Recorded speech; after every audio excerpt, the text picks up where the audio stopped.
Allez, aujourd'hui, nouvel enregistrement. Je suis avec Françoise de l'organisation du Festa Trail. C'est un nouveau podcast programmé avec Finishers, qui est un site de calendrier de courses où vous allez pouvoir retrouver absolument toutes les informations sur toutes les courses qui vous intéressent en France et même dans d'autres pays, je crois même, en fonction de plein de critères qui sont super intéressants et que vous allez pouvoir sélectionner pour choisir vos beaux événements. Comment vas-tu, Françoise, aujourd'hui?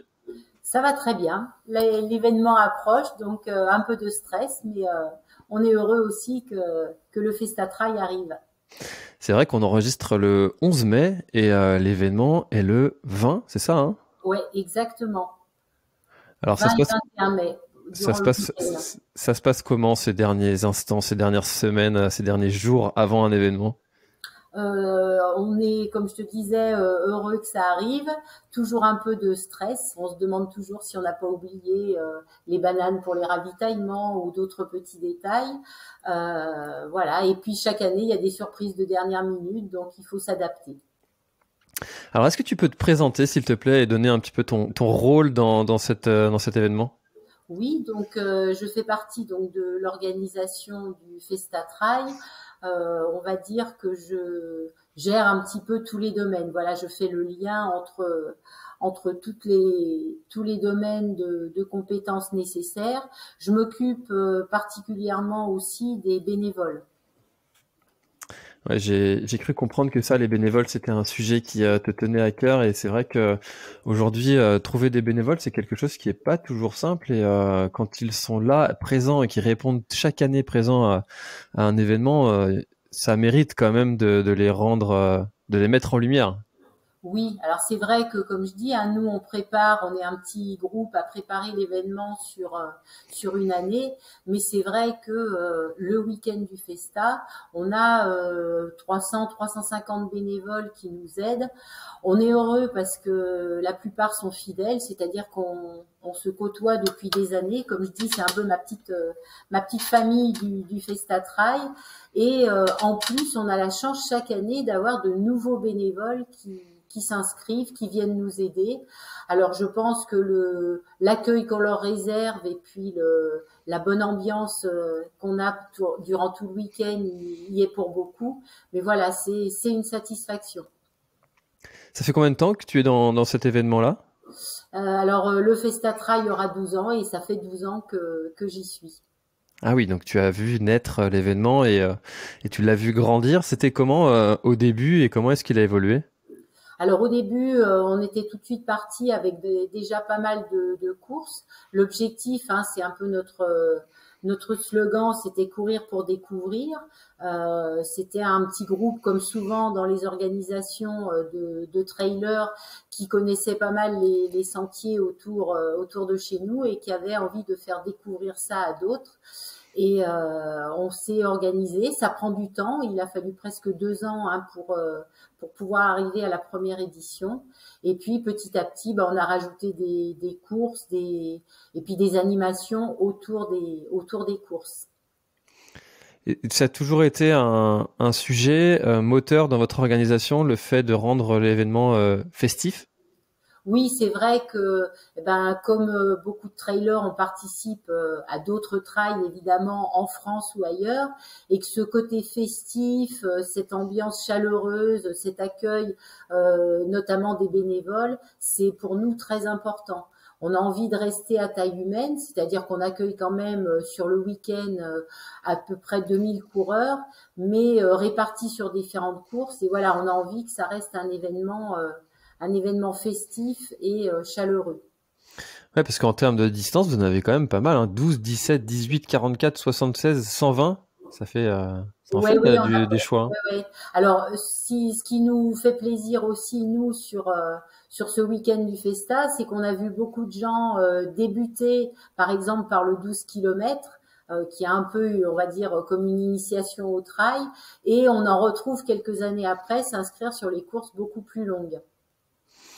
Alors là, tu vois, si je regarde le site, qu'est-ce qui, pourquoi est-ce que je m'inscrirais au 17 ou au 18? Quelles sont les différences? Parce que là, souvent, on s'inscrit en fonction des distances, mais là, 17, 18, quelles sont les différences? Alors, pour nous, il y a une question de technicité qui est importante, c'est-à-dire que le 12, c'est évidemment la course la moins technique, bien qu'il y ait quand même de bonnes petites grimpettes et de sacrées descentes.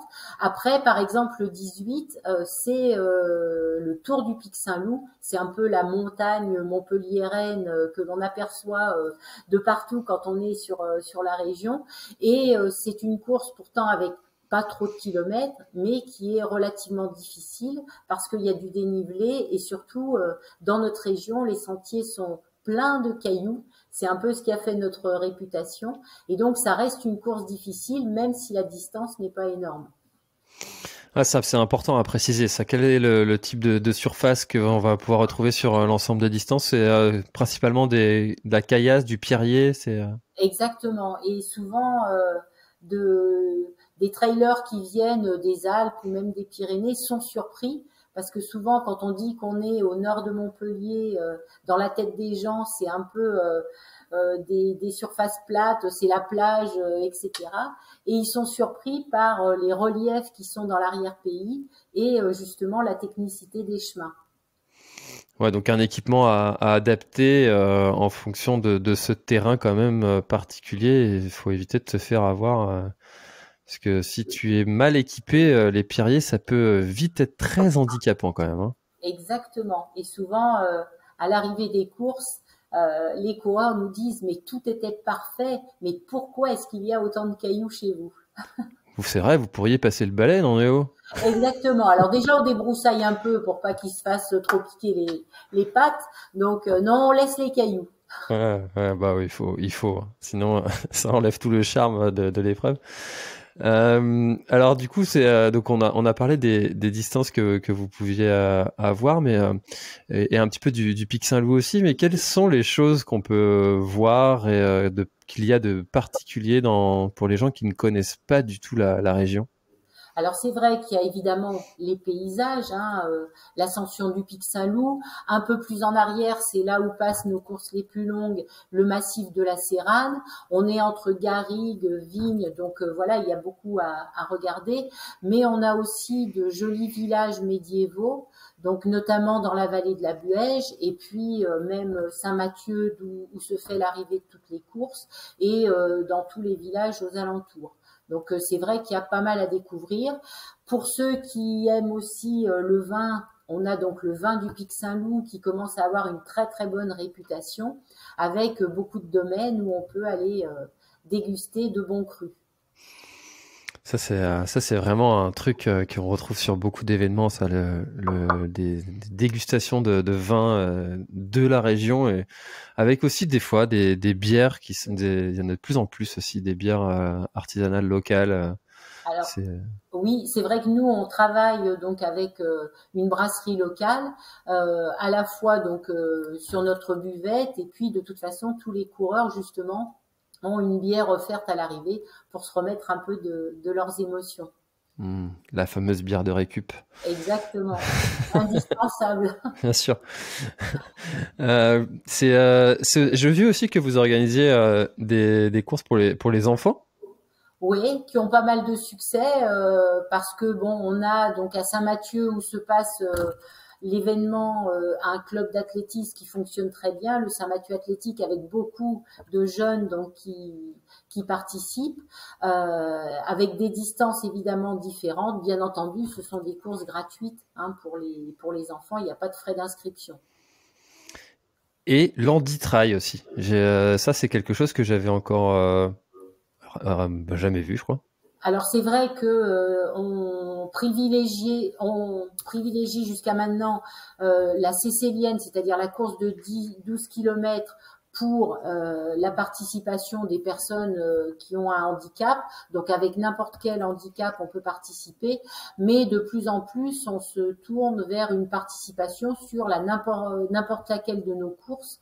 Voilà, parce que on a déjà vu, on sait que ça se passe par exemple au Grand Raid de la Réunion, des Joëlettes qui participent et qui font la course les 170 kilomètres.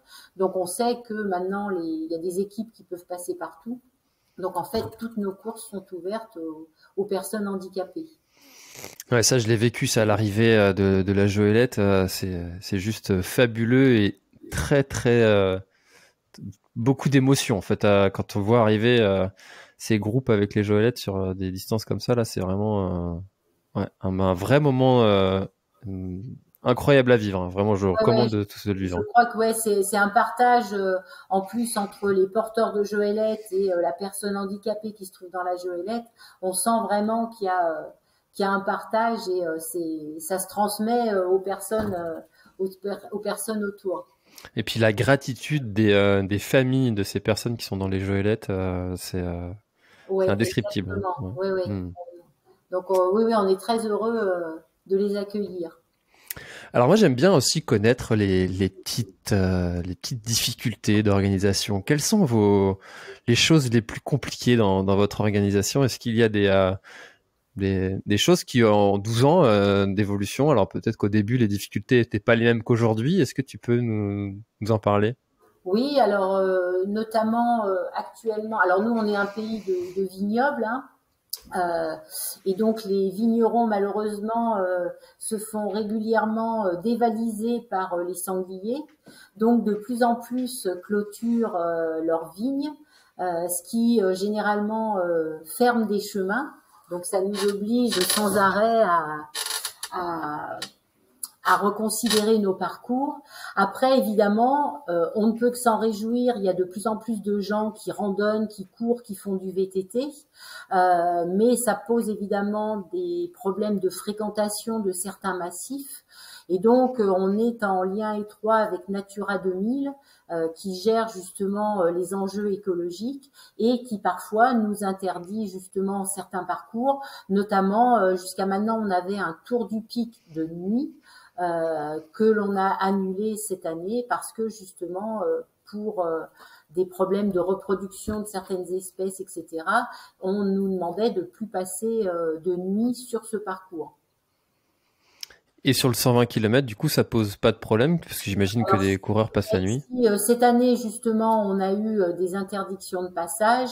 Alors, par exemple, dans une zone où il y a eu un incendie, donc sans doute que c'est lié à ça. On est malheureusement, hein, comme dans beaucoup de régions, en période de sécheresse, ce qui ne devrait pas être le cas à cette saison. Mais bon, donc voilà, ça pose parfois des problèmes. Hmm. Et alors, j'ai vu que l'un des enjeux du Festa Trail cette année, et puis j'imagine que c'est pas nouveau, mais c'était aussi d'accentuer son éco-responsabilité. Comment est-ce que vous mettez ça en place concrètement? Alors bon, il y a plein de points qui sont abordés. On a notamment arrêté de faire fabriquer des t-shirts coureurs. Hein, le lot qu'on donnait jusqu'à maintenant, c'était des t-shirts Festa Trail. Donc maintenant, on donne des produits fabriqués en France ou des produits locaux. Même chose pour nos podiums. On fait uniquement des remises de lot avec des produits locaux. Et puis, on essaye, bien entendu, sur nos ravitaillements, d'avoir le plus possible de produits bio, des produits locaux. On ne met pas de gobelets, mais bon, ça maintenant, c'est acquis pratiquement sur toutes les courses. Pas de gobelets, évidemment. Tous les coureurs doivent avoir avec eux leur éco-cup. Et on essaye de limiter au maximum, par exemple, les bouteilles plastiques. C'est-à-dire qu'un peu partout, on essaye de trouver sur nos ravitaillements des points d'eau on fabrique des robinets multiples pour éviter justement la multiplicité des bouteilles d'eau. Ça, c'est vraiment quelque chose qui devrait se déployer sur beaucoup plus d'événements. Je trouve que, enfin, il y a des systèmes maintenant qui existent pour éviter de plus possible l'utilisation des bouteilles d'eau. Donc, je trouve que Ouais, voilà, c'est un oui, très bon oui, c'est point. vrai que voilà, l'objectif c'est de limiter au maximum nos déchets, de euh, de recycler tout ce qui est possible. Donc on essaye par exemple tous les déchets alimentaires de les récupérer pour les mettre au compost, voilà, de trier au maximum et donc en effet d'avoir le minimum de d'emballage, on va dire. Hmm. Comment ça a été accueilli par les coureurs, l'arrêt du t-shirt pour ceux qui étaient habitués à venir chaque année? Ouais, pas très bien par certains. C'est vrai que la première année, on a eu beaucoup de remarques là-dessus. Et puis, je crois quand même que malgré tout, maintenant, ça commence à rentrer un peu dans les mœurs. voilà, et les coureurs comprennent l'intérêt justement d'éviter d'importer des t-shirts. On aimerait bien leur fournir des t-shirts fabriqués entièrement en France.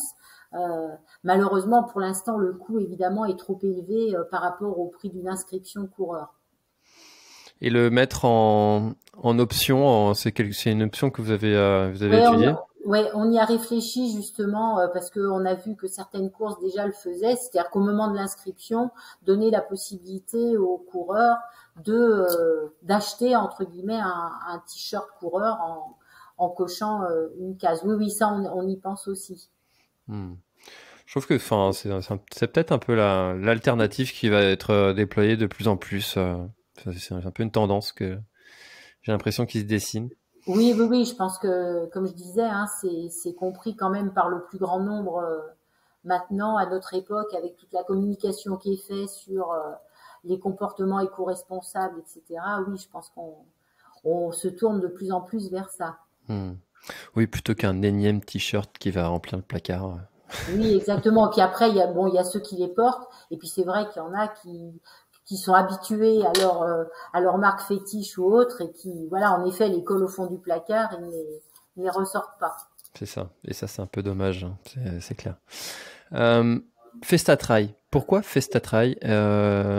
Quelles sont les animations particulières qu'on va pouvoir retrouver sur le parcours et sur l'événement en général? Alors, on essaye de faire des ravitaillements les plus sympas possibles, forcément. Et puis après, donc on a un petit salon qui se tient donc à Saint-Mathieu au niveau de l'arrivée de toutes les courses, avec donc uniquement des producteurs locaux sur les stands. Et puis on essaye de mettre pas mal d'animations en place. Donc nous, on fait des repas le samedi soir, le dimanche midi. On invite des food trucks pour que les gens puissent se restaurer, en plus évidemment des ravitaillements d'arrivée. On met en place pas mal d'animations pour les enfants. Donc ils vont pouvoir grimper dans les arbres, ils vont pouvoir fabriquer des smoothies, etc. Voilà, pour que à la fois les coureurs trouvent aussi d'autres activités, mais aussi les accompagnants. Hmm. Ah, c'est important ça j'ai même vu des événements qui mettaient des systèmes de garde d'enfants pour que les parents puissent aller courir. Oui, c'est vrai. Alors pareil, on y pense, on nous le demande, on nous l'a déjà demandé, donc je pense que pareil dans l'avenir, ça c'est quelque chose qu'on essaiera de faire parce qu'en fait, on va dire que jusqu'à maintenant le trail était assez masculin, mais on a évidemment, et moi ça ne peut que me réjouir, de plus en plus de filles qui courent, euh, et donc on arrive maintenant à presque un équilibre sur certaines courses filles-garçons, avec aussi des couples qui font les courses ensemble. Et donc, ça peut être intéressant, en effet, de mettre en place ce système de garde. Sur le 120, vous avez quand même pas réussi à atteindre la parité. Ça serait quand même exceptionnel. Alors, non, d'autant plus que le 120, dû à des interdictions de passage, a été annulé pour cette année. Mais tous les coureurs qui s'étaient inscrits sur le 120 ont basculé sur le 76 km, avec pour certains un enchaînement aussi le lendemain avec le marathon de l'Ortus. Donc, il y en a qui vont faire 76 le samedi et 44 le dimanche. Euh, mais on a quand même, voilà, petit à petit, le nombre de filles augmente. Et on voit aussi dans les classements, au scratch, de plus en plus de filles qui gagnent des places.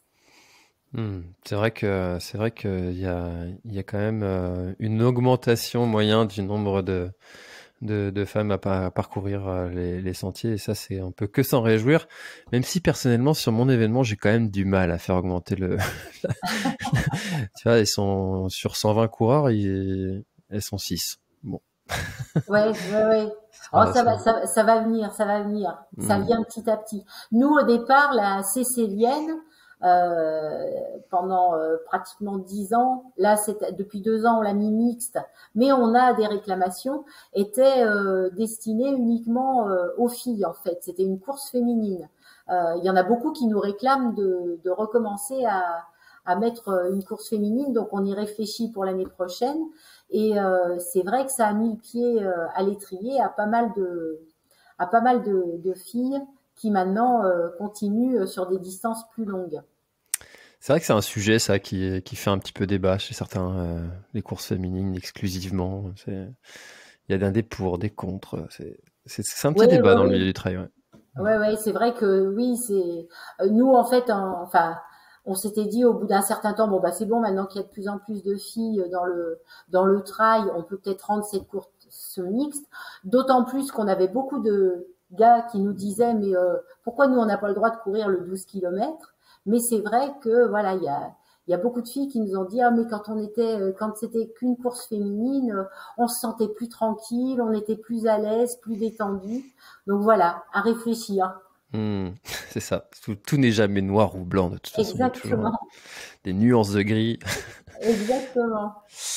Euh, on n'a pas parlé de l'histoire. Pourquoi est-ce que vous avez commencé à organiser cet événement? Alors voilà, c'est ce que je disais un petit peu au début, c'est vraiment l'envie de partager ces sentiers sur lesquels on avait tellement de plaisir à courir le week-end et puis parfois la semaine, et à se dire voilà, mais il y a vraiment de quoi faire une course. D'autant plus qu'au début, quand on a commencé dans la région du Pic Saint-Loup, il n'y avait pas d'événements, pas d'ultra, pas de course longue. Donc c'est vrai que voilà, c'est de là est née cette idée. C'est vrai qu'il y a 12 ans, le trail n'était pas ce qu'il est aujourd'hui. C'est vrai qu'il a s'est bien développé.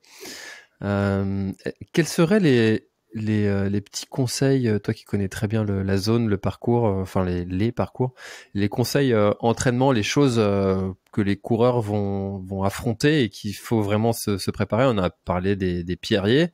Est-ce qu'il y a d'autres particularités de terrain et des entraînements à prévoir ou à... Bah, maintenant on est un peu tard, mais Ouais, ouais. Alors, ben, nous, alors, bon, ça dépend un petit peu des éditions, mais on est souvent dans une période où on commence à avoir de grosses chaleurs.